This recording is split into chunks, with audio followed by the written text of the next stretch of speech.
Ay mga langga, ayan ito. Nung nakaraang video ko, sinabi ko sa inyo, nilagnat siya. Ngayon nilagnat na naman siya ulit. Ayan. Ang hirap talaga. Kasi ako lang yung nag-aalaga.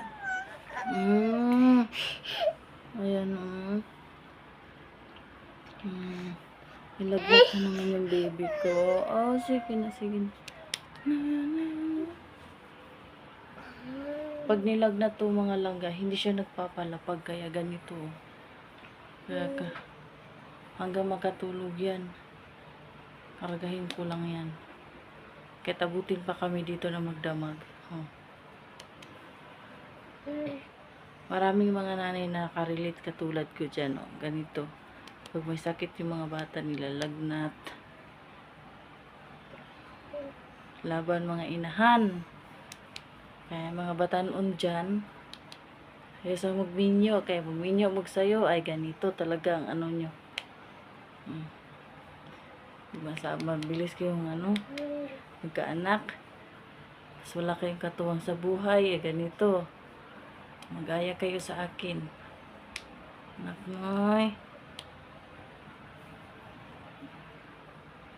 Kaya alam mo, nakakaramdam din ako ng sobrang sakit ng mga braso ko. Siyempre yung anak ko mabigat na dahil ito ay 3 taon na. Tapos nung pag nilagnat din yung anak ko na pangalawa, nagpapakarga din yun. Inaabot din ako ng umaga. Kaya sobrang hirap. Ayan. Minsan nagpapalapag to, kaso lang ang bilis siya magising.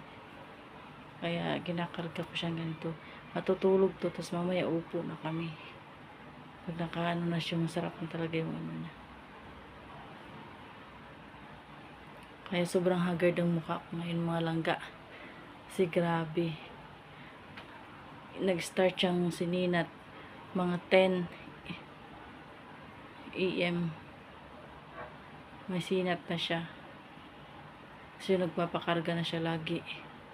Habang naghuhugas ako, kinakarga ko to. Ayun.